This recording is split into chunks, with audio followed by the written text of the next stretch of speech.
Hey folks, how's it going? Today I'm going to tell you all about the time where I almost had my YouTube channel deleted. That's right, the greatest fear of any YouTuber, termination. Now, I can only imagine a lot of you right now are like, damn it, we were so close, we almost got rid of him. We only needed one more copyright strike and we would have been done with this loser. Well, sorry, you have to suffer me some more. I'm not going anywhere yet. That sounds ominous. Saber, how do these terminations typically go down? Well, either you do some really stupid stuff on your end, uploading something you shouldn't, or it happens on the copyright front, which was the case for me. It's funny because in my tenure here on this website, I've had multiple moments where I've bumped shoulders with small creators, and it's typically Christian creators. I'll explain. The Globgo Gabgalab, yeah, my video for that got taken down by the creator. That was fun. Though I think we're cool now. I don't know. I don't know. It's kind of a weird situation. I wonder what he's up to nowadays. Now, some of you might recall this story, but some of you might be new, so let me tell you what happened. Back in 2019, I reviewed a movie that I loved called Ronald the Barbarian. It's a Danish film, aka came from Denmark, and it's an adult animated movie, and it's about a barbarian, a little skinny one who's kind of the outcast. He goes on this great quest to save his village of other barbarians from this evil Darth Vader-looking villain. And yeah, I was surprised. I loved it. I thought it was hilarious. I liked the characters, even if the animation's a bit, you know what I mean. But ultimately, I was happy with my review. It did really well, and I even got an email from the directors of the movie who were like, hey, thanks for watching our movie. We really appreciate the attention. And it was great because, the film was on YouTube for free. At the time, it only had a few million views. After my review, it started getting a ton of views. And I'm like, well, everybody wins. And look at that, everybody's winning. Oh, I was about to find out the hard way of how close I was to totally losing. But before I tell you all the rest of the story, a quick shout out to this video sponsor.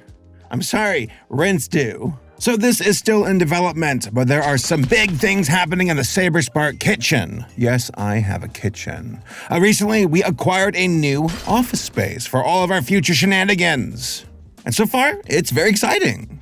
So when it came to furnishing the place, we knew we wanted some standing desk.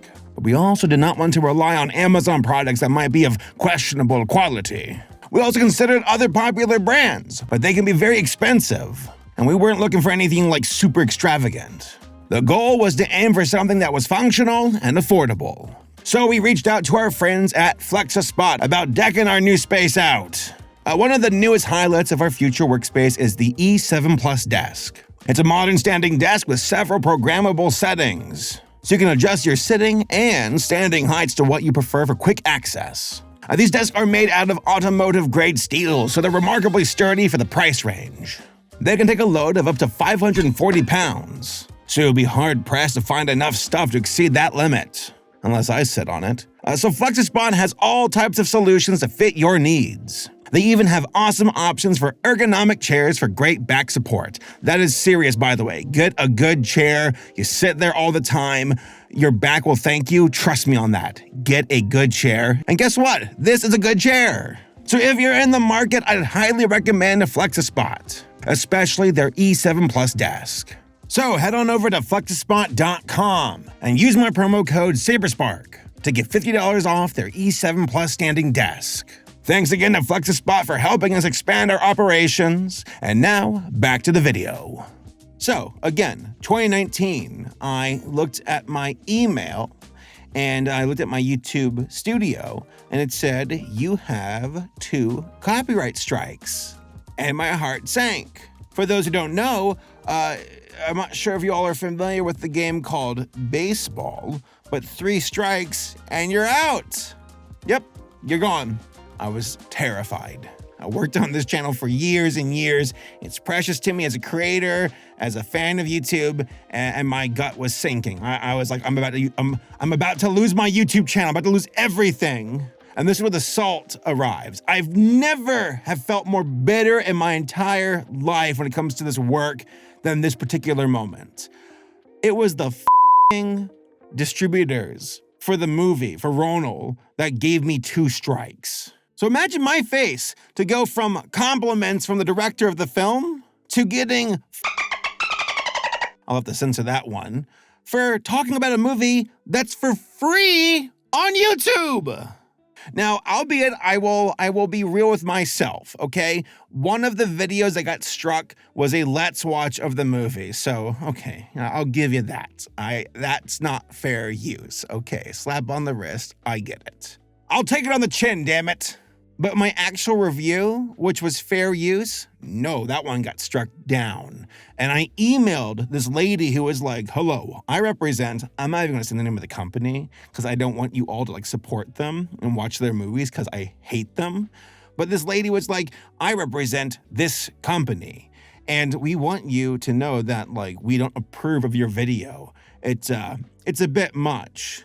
I'm like, what are we talking about? I just sung praises of your film. I loved it. I'm supporting it. I'm linking back to it. Folks are watching the movie. I have people leaving comments saying, wow, Saber, I would not have heard about this film if it wasn't for you. I'm going to go watch it. I'm like, it's wonderful. It's on YouTube right there. No, apparently, that was a bad thing to do because these distributors said, we're giving you 2 strikes. Sorry. And I begged them. I said, I removed the videos. They're gone. Please, what can I do? If I get 1 more strike, my channel is dead. This is my livelihood. Please, can you work with me here? Your own directors emailed me, and I heard nothing back. Well, for a few weeks. I eventually heard back from this lady who was like, we'll consider it. And I'm like, what the does that mean? We'll consider it. Yes or no?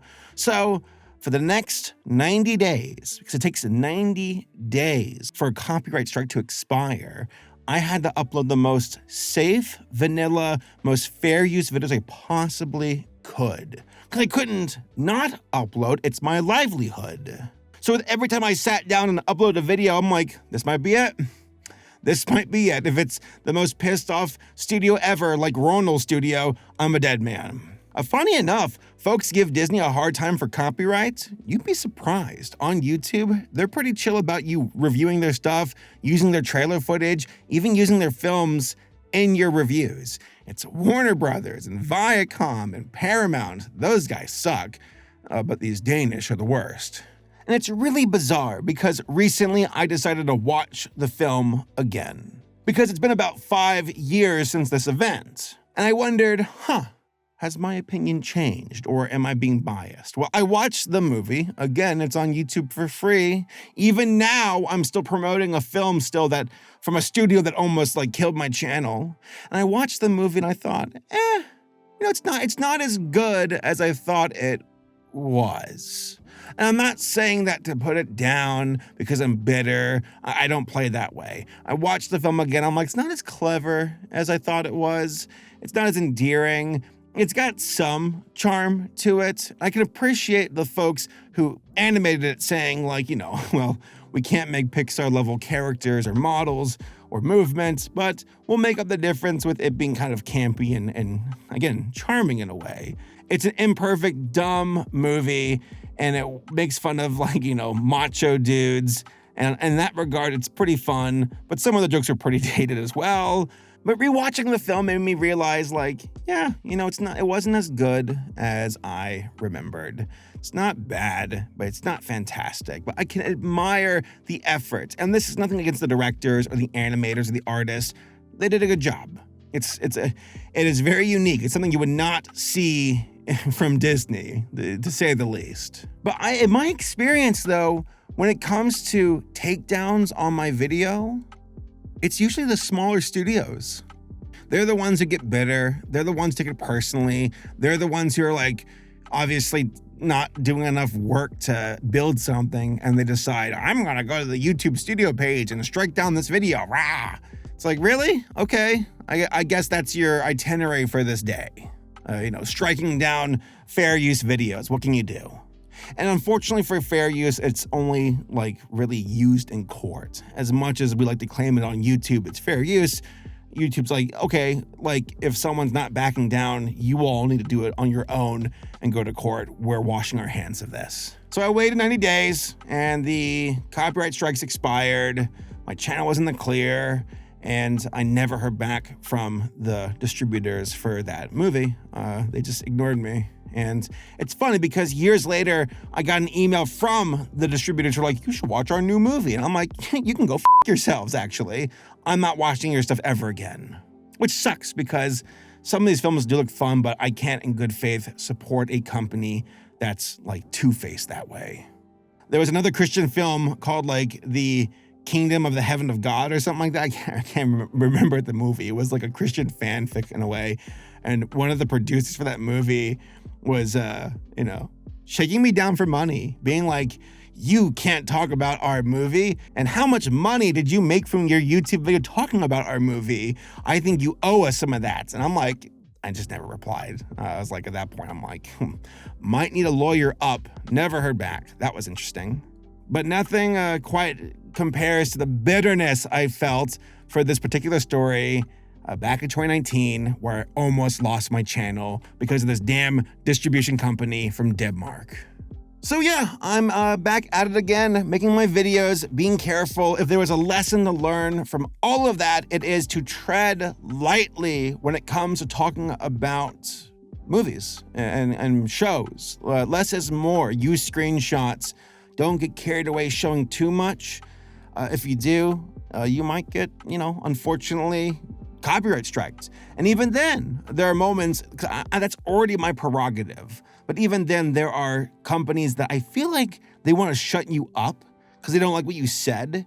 And they will say, oh, we're taking down the video because you used too much of our footage. But that's the weird thing, is that in the grand scheme, I was praising the film and they took it down. And that to me is the most insulting moment I've ever had in my YouTube career. And I will never forget it. So that, folks, is a wrap on my little story time here. So I wanted to share that. I was feeling bitter after watching the movie again on Twitch recently, and I wanted to share my thoughts, my experiences, and give some advice for folks who want to hear it. But hey, what do you all think? Tell me in the comments down below, and I'll see you all next time. Gotta be careful. I want to talk about good Christian films and praise them.